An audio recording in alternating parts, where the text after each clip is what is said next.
नमस्कार, commodity live collar show में आप सभी का स्वागत है। मैं हूं स्वाति रायना। आप भी कमोडिटी में कोई ट्रेड करते हैं या फिर करना चाहते हैं तो फोन उठाइए और हमसे पूछिए सवाल। नंबर नोट कर लीजिए, हमारा नंबर है 02223001634। एक और नंबर है जिस पर आप कॉल कर सकते हैं 02223001635। अपना सवाल पूछिए और हमारे साथ जो खास मेहमान आपके सवालों का जवाब देने के लिए शो में जुड़ चुके हैं उनका परिचय भी करा दें। हमारे साथ हैं IIFL सिक्योरिटीज के अनुज गुप्ता और मोतीलाल ओसवाल के अमित सजेजा। अनुज जी और अमित जी, आप दोनों का बहुत स्वागत करते हैं कमोडिटी लाइव कॉलर शो में। और सबसे पहले क्रूड पर ही नजर डाल लेते हैं क्योंकि 3 महीने की ऊंचाई पर क्रूड पहुंच चुका है। एक बार फिर से दाम हम देख रहे हैं बढ़ते नजर आ रहे हैं। ब्रेंट $120 के पार पहुंच चुका है और WTI क्रूड की बात करें तो $120 के ये करीब पहुंच चुका है। MCX पर क्रूड है 9,300 के पार और महीने भर में करीब हमने देखा भाव में 18% का उछाल नजर आया है।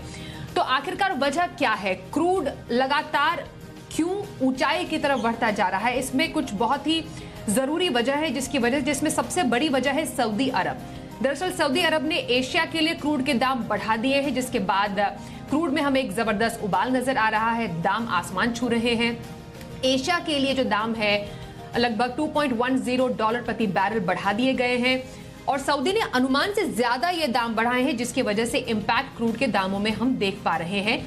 बाजार को दरअसल $1.5 प्रति बैरल दाम बढ़ने की उम्मीद थी, लेकिन उम्मीद से ज्यादा सऊदी अरब ने दाम बढ़ा दिए।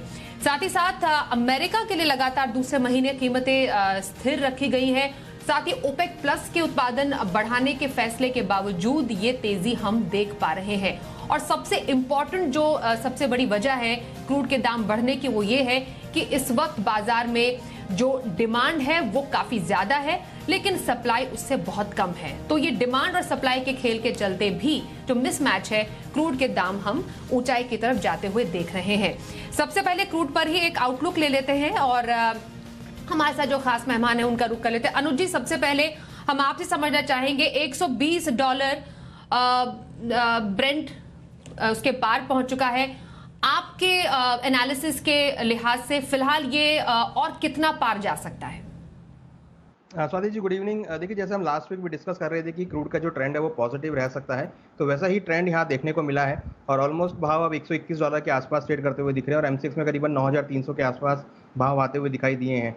सऊदी ने जो रेट बढ़ाए हैं, अनएक्सपेक्टेड जो रेट बढ़ाए हैं, उससे काफ़ी हद तक मार्केट को एक सपोर्ट मिला है और भाव ऊपर की तरफ आते हुए दिखाई दिए हैं। कहीं ना कहीं देखें तो जो चाइना के लॉकडाउन खुलने के बाद जो डिमांड है वो बढ़ी है। हालांकि ओपेक ने लास्ट वीक प्रोडक्शन बढ़ाने की बात कही है, बट वो प्रोडक्शन जो बढ़ाया है वो डिमांड से काफ़ी कम है, तो उसका कोई ऐसा कोई मेजर इम्पैक्ट देखने को नहीं मिला और हमें लगता नहीं है कि ऐसा कोई मेजर इम्पैक्ट यहाँ पर आएगा। हालांकि जो डिमांड साइकिल है वो काफ़ी स्ट्रांग है और हमें लगता है कि उसकी वजह से क्रूड के भावों में हम आने वाले दिनों में तेजी और देख सकते हैं और एक्सपेक्टेड है कि 123 से लेकर $125 तक के लेवल क्रूड में यहाँ देखे जा सकते हैं। हालांकि अगर हम आज इंट्राडे की बात करें तो कोई यूएस के अंदर मेजर डेटा नहीं है, तो ज़्यादा हम एक्सपेक्टेड नहीं कर रहे हैं मोमेंटम, बट हाँ ट्रेंड पॉजिटिव है, तो यहाँ पर बाय की ही सलाह रहेगी। बाय ऑन डिप्स करीबन 9,200 के आसपास लेवल्स मिले तो खरीदारी का ट्रेड ले सकते हैं। ऊपर में 9,400 9,450 तक टारगेट देखने को मिल सकता है। स्टॉप लॉस 9,050 पे लगा सकते हैं। तो हमें लगता है कि क्रूड के अंदर बाय ऑन डिप्स की स्ट्रेटेजी यहाँ पे यूज़ की जा सकती है। ओवरऑल ट्रेंड पॉजिटिव है, तो आगे हम 123 से लेकर $125 तक के लेवल ब्रेंट में देखने को मिल सकते हैं। 123-125 आप ब्रेंट में आगे इस लेवल को जाते हुए देख रहे हैं। अमित जी, आपकी तरफ से आउटलुक क्रूड पर क्या रहेगा? अभी क्या खास स्ट्रैटेजी आप देंगे? जी देखिए, मीडियम टर्म बेसिस में भी अनुज जी से सहमत हूं कि MCX यानी डोमेस्टिक बाजारों में 9,700 तक के स्तर मुझे दिखाई देते हैं, जो कहीं ना कहीं 123 से $125 तक कॉरेस्पॉन्ड कर रहे हैं। प्योरली अगर इंट्राडे स्ट्रेटेजी की बात करूं तो मुझे लगता है कि थोड़ी बहुत वीकनेस सुबह से हमें दिखाई दे रही है, तो मैं एक कॉन्ट्रेरियन इंट्राडे व्यू लेना चाहूंगा। 9,300 के करीब बेच के 9,200 से 9,170 की रेंज में उसको बायबैक करना चाहूंगा। हालांकि ये एक प्योरली इंट्राडे या शॉर्ट टर्म स्ट्रेटेजी है। मीडियम टर्म बेसिस मैं समझता हूं कि डिप पे बाइंग ही करना चाहिए और हम 9,700 तक के टारगेट्स देख पाएंगे 2 से 3 हफ्तों के लिहाज से। ओके, तो ये स्ट्रैटेजी दे रहे हैं हमारे दूसरे एक्सपर्ट अमित। क्रूड पर बेचने की स्ट्रैटेजी और लेवल्स आप सबके सामने है, जिसको आप ध्यान में रख सकते हैं। आइए अब आगे बढ़ते हैं और जरा चांदी पर नजर डालते हैं। जोरदार तेजी हमें चांदी में नजर आ रही है। चांदी की चमक काफी ज्यादा बढ़ी है। एमसीएक्स पर चांदी 62,600 के पार जाती हुई नजर आ रही है और 900 रुपए से ज्यादा का उछाल है ये। तो चांदी में सबसे पहले जो हम एक अपस्विंग देख रहे हैं, ये इसके पीछे क्या आपको वजह नजर आ रही है अनुज? फिलहाल चांदी में ये हो क्या रहा है? देखिए, सिल्वर में दो रीजन है। एक तो क्रूड के प्राइस ऊपर आए हैं, साथ में जो बेस मेटल है उसमें हमने अच्छी खासी रिकवरी देखी है। तो कहीं ना कहीं इंडस्ट्रियल पॉइंट ऑफ व्यू से चांदी में डिमांड देखने को मिली है और जो बेस मेटल से क्यूज लिए हैं चांदी ने, वो भी यहाँ पर पॉजिटिव होते हुए दिखाई दिए हैं। इंटरेस्टिंगली अगर हम देखें तो ऑलमोस्ट $22.39 के आसपास ट्रेड कर रही है। जैसे कि हमने लास्ट वीक भी डिस्कस किया था कि सिल्वर और गोल्ड के अंदर ट्रेंड पॉजिटिव रह सकता है, तो वैसा ही ट्रेंड यहाँ देखने को मिल रहा है। हमें लगता है कि चांदी में अब जल्दी ही हम 63,000 के ऊपर के लेवल देख पाएंगे और 2250 तक के लेवल जो है वो इंटरनेशनल मार्केट में आ सकते हैं। तो गोल्ड को भी सपोर्ट लिया है चांदी ने और बेस मेटल से भी क्यूज लिए हैं, तो उसकी वजह से हमने चांदी में एक अच्छी खासी चमक लौटते हुए देखी है। और लोअर लेवल होने की वजह से इंडस्ट्रियल डिमांड में भी यहाँ पर खरीदारी देखने को मिली है। हमें लगता है कि एक जो ये रैली अब दिख रही है थोड़ी सी, ये आगे कंटिन्यू रह सकती है और 22.50 से लेकर 22.80 तक के लेवल इंटरनेशनल मार्केट में देखे जा सकते हैं और डोमेस्टिक मार्केट में 63,500 से लेकर 64,000 तक के लेवल चांदी में देखने को मिल सकते हैं। ओके, तो चांदी में खरीदारी की राय और लेवल इससे भी आगे बढ़ोतरी का अंदेशा लगा रहे हैं अनुज। अमित जी, आपसे जानेंगे चांदी पर आपका आउटलुक क्या कहता है? यहां से दाम और बढ़ेंगे और क्या स्ट्रैटेजी आपकी तरफ से शाम के सत्र में? जी बिल्कुल, मैं भी सहमत हूँ इस व्यू से कि चांदी के दाम बढ़ सकते हैं। प्योरली इंट्राडे बेसिस 62,300 के नीचे मैं बाइंग करने की सलाह देना चाहूंगा और अपसाइड में मुझे भी लगता है कि 63,000 के दाम शॉर्ट टर्म बेसिस मिल सकते हैं। एक जो डेवलपमेंट है, रिसेंटली हमने गोल्ड सिल्वर रेशियो को फिलहाल गोल्ड के ज्यादा फेवर में जाते हुए देखा था। अब वो रिट्रेस हो रहा है, 87 से 83 तक वो रेशियो आ चुका है, यानी चांदी के फेवर में वो रेशियो जा रहा है। तो ये भी एक चीज है जो फिलहाल चांदी को ज्यादा सपोर्टिव रख सकती है गोल्ड के मुकाबले। वैसे सोने में अगर देखें तो सोने में फिलहाल सपाट कारोबार नजर आ रहा है अनुज जी। विदेशी बाजार में सोना जो है $1,860 के करीब है और एमसीएक्स पर सोना चलिए 51,000 के ऊपर जरूर है, पर चांदी के मुकाबले सोने की चमक उतनी ज्यादा हमें ब्राइट नजर नहीं आ रही है। गोल्ड में कोई खास स्ट्रैटेजी आपकी तरफ से? देखिए, आज कोई मेजर डेटा नहीं है, इस वजह से हमने देखा है कि गोल्ड जो है वो थोड़ा सा एक रेंज बाउंड मूवमेंट में है। बट अगर आप देखेंगे तो मॉर्निंग से अपने डे हाइज के आसपास ट्रेड करता हुआ दिख रहा है, तो एक पॉजिटिव ट्रेंड यहाँ पर डेफिनेटली बना। $1,855 के आसपास के लेवल्स दिखे हैं। बॉन्ड यील्ड में हमने यूएस में गिरावट देखी है, डॉलर इंडेक्स में भी थोड़ी सी नरमी आते हुए देखी है, जिसका असर गोल्ड पे रहा है। और जो क्रूड में तेजी हम देख रहे हैं उसका भी डायरेक्ट असर गोल्ड पे आता हुआ दिखाई दिया है। तो हालांकि अभी एक रेंज बाउंड मोमेंटम है, बट हाँ थोड़ा सा पॉजिटिव ट्रेंड के साथ ट्रेड करता हुआ दिख रहा है। तो यहाँ पर हमें लगता है कि ट्रेंड पॉजिटिव रहेगा। हालांकि आज थोड़ा सा मार्केट रेंज बाउंड रह सकता है, मगर यहाँ पर हमारी खरीदारी की सलाह रहेगी। अगर भाव नीचे 50,900 के आसपास मिलते हैं तो खरीदारी करें। 50,750 का स्टॉप लॉस लगाएं, 51,400 तक के लेवल देखने को मिल सकते हैं। इंटरनेशनल मार्केट में 1860, $1,865 तक के लेवल यहाँ पर और देखे जा सकते हैं। तो अभी जो मार्केट है थोड़ा सा एक रेंज बाउंड है, बट हाँ ट्रेंड पॉजिटिव है, तो बाई की ही सलाह हम रखेंगे और ऊपर में $1,860, $1,865 तक के लेवल यहाँ देखने को मिल सकते हैं। चलिए अब कुछ कॉलर से भी बात करते हैं और सवाल जवाब का सिलसिला शुरू करें। अशोक कुमार इस वक्त हमारे साथ है राजस्थान से। पहले कॉलर अशोक जी, बहुत स्वागत करते हैं आपका। बताइए क्या सवाल है? मैडम जी नमस्कार। नमस्कार जी। नमस्कार जी। नमस्कार सर, बताइए। हाँ, मेरा सवाल है ग्वार पे भी ग्वार मंदा बहुत कर दिया, तो इसी हफ्ते में 6,000 भाव आ सकता है और सरसों का भाव 5500 आ सकता है जी।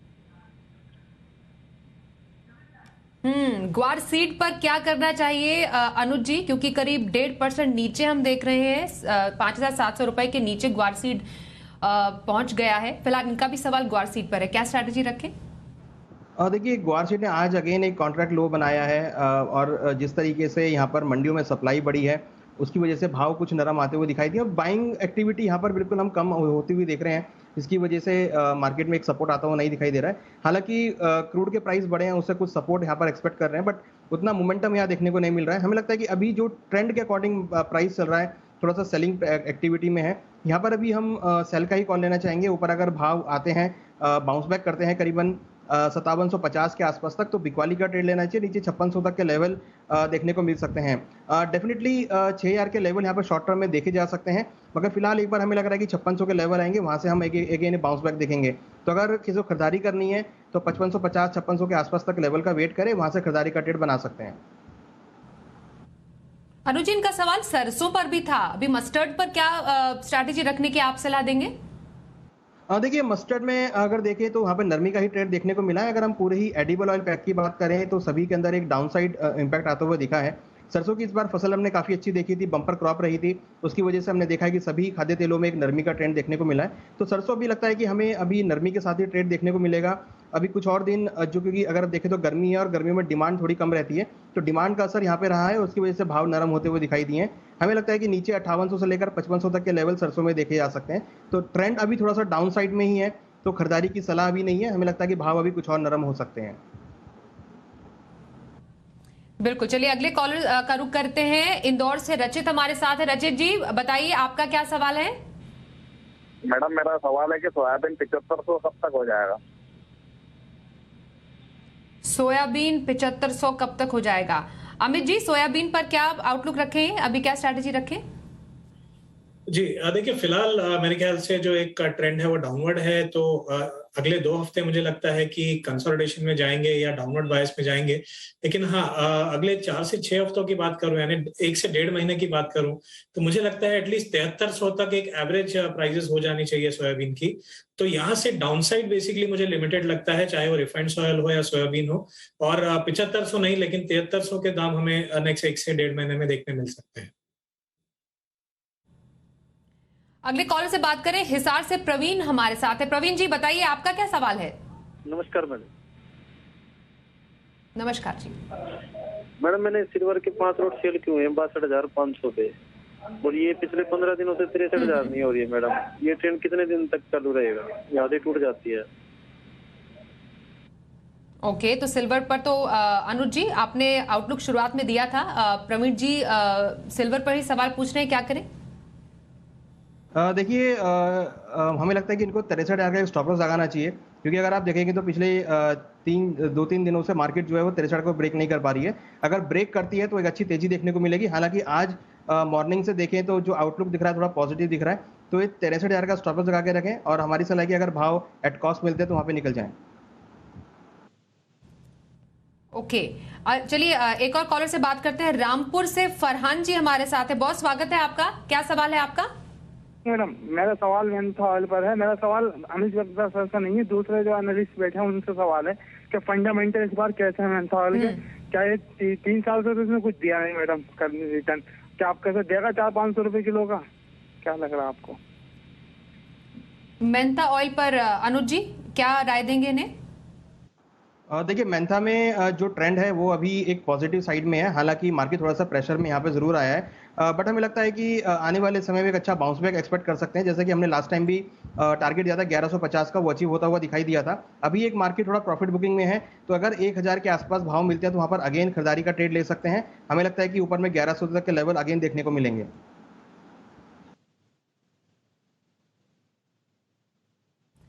ओके, यहाँ पर इनफैक्ट कुछ और काउंटर्स का रुख करें तो मेटल्स में खासतौर पर हमने देखा है, मेटल्स में तेजी के संकेत नजर आ रहे हैं।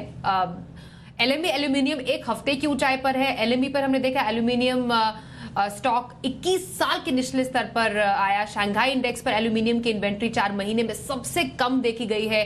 कॉपर 6 हफ्ते की ऊंचाई पर है। एलएमई निकल 1 महीने के ऊपरी स्तर पर है।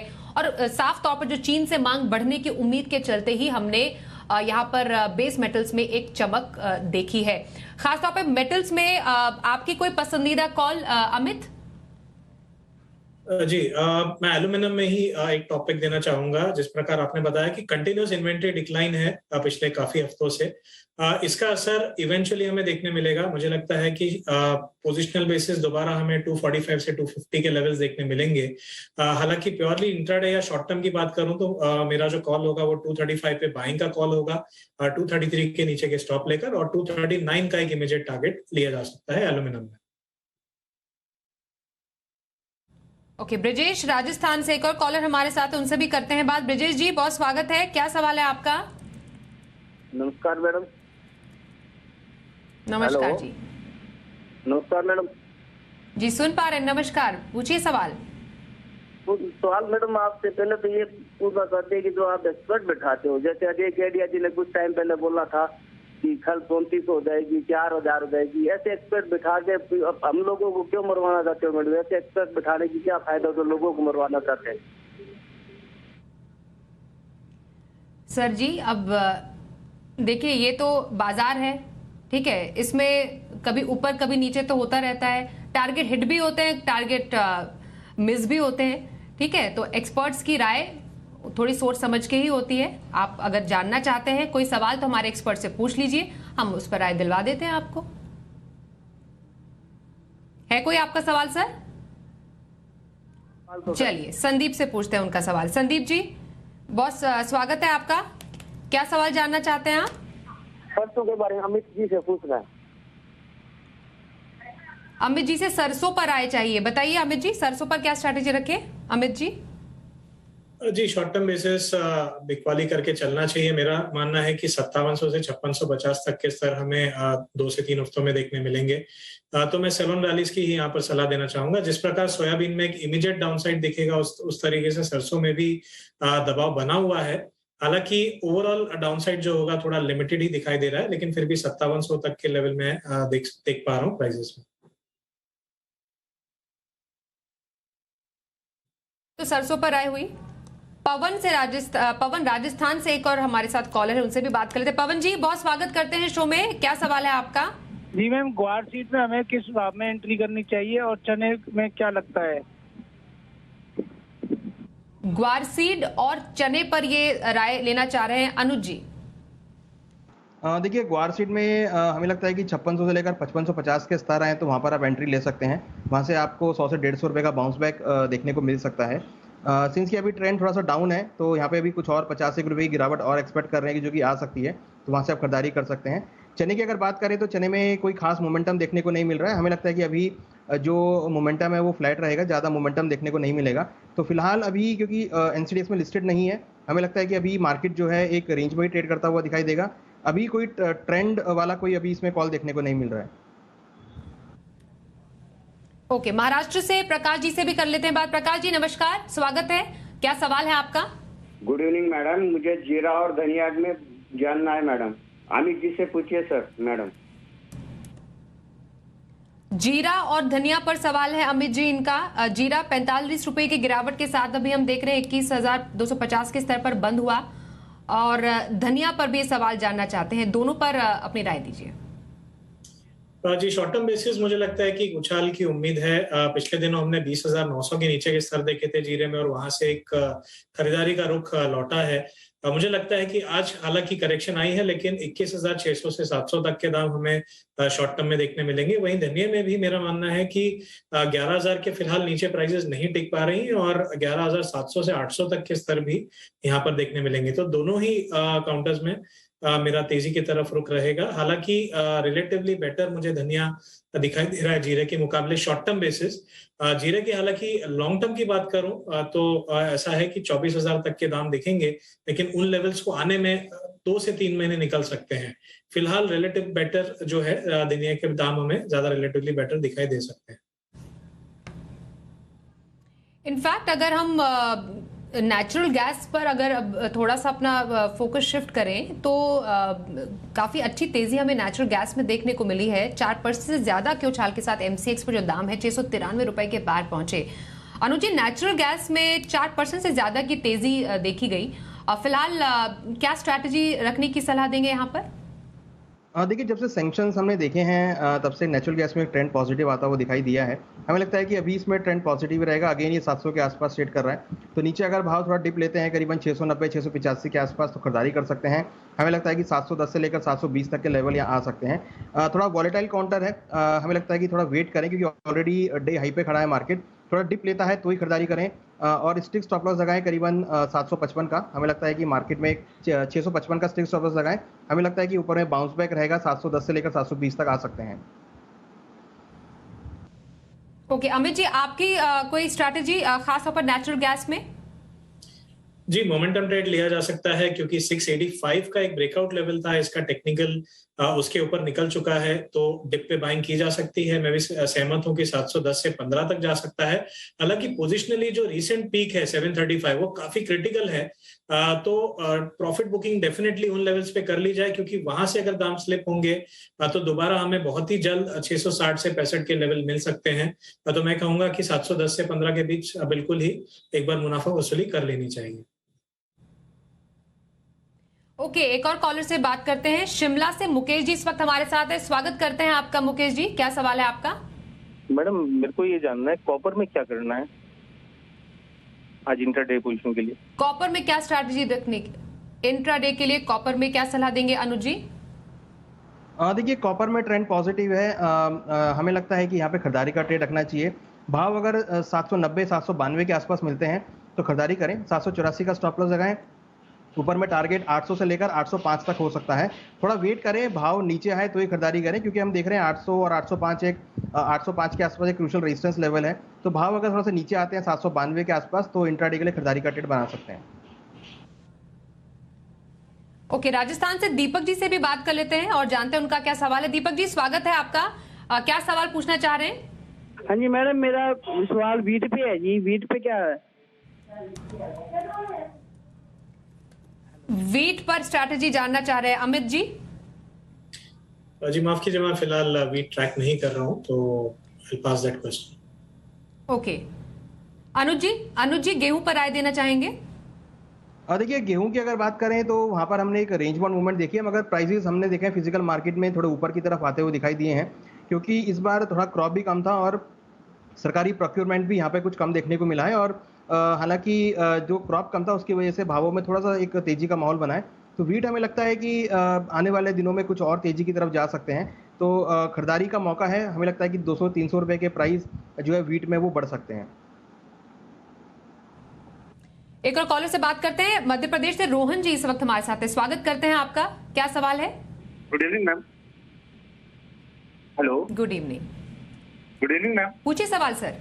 मैम, चना और मसूर पर राय चाहिए थी। चना और मसूर पर क्या स्ट्रैटेजी रहे? अमित जी।